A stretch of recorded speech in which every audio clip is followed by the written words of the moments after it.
Hi, good morning. I'm Edgar Mobilia, Project Coordinator, Sailor Society, and I'm here with the residents of Glen Macariola, one of the assisted family of Sailor Society. Just to keep a brief background of this project.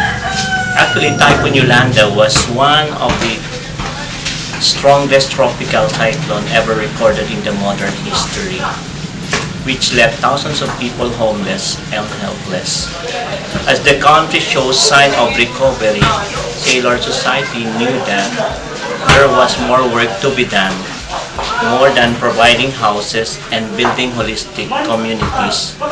We believe that any act of kindness, however small, can help make a difference in someone else's life.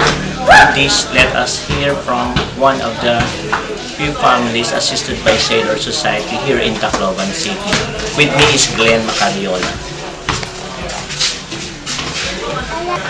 Hi, good morning. Ako po si Glen Macariola. Yolanda survivor po ako.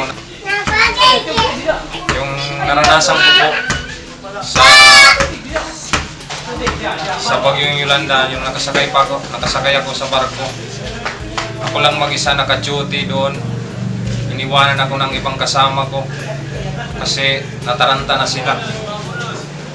Hindi nila alam anong kanilang gagawin. Tapos noon, yung umakyat na ako,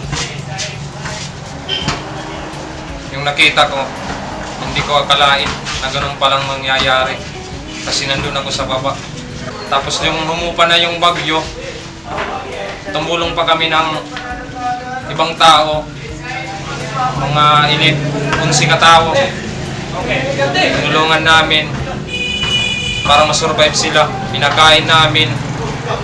Tapos yung ibang mga sugatan, nung nag-usap-usap kami na bumaba kami, umuwi kami sa amin para makita namin yung mga pamilya namin. Tapos yung pag-uwi namin, naghiwa-walay na kaming lahat, yung kasamahan ko sa barko, yung taga-Leyte. Yung pag-uwi ko sa amin, hindi ko akalain na yung pamilya ko mabubuhay pa. Kasi sirang-sira na talaga yung halos yung mga daanan, gabundok yung dumi. Nakapunta kami ng San Mateo, Rizal. Yung Sailor Society, tinawagan yung kapatid ko ni Sir Nick Toban para kausapin ako, maayos yung bahay ko. Tinulungan na ako ng Sailor Society na maayos yung bahay ko. Tinulungan ako, yon. Tapos nag-short kasi sa yung pagpaayos ng bahay, nag-short kasi, tapos humingi naman ako ng additional. Maraming salamat talaga kay Chaplain Jasper Del Rosario.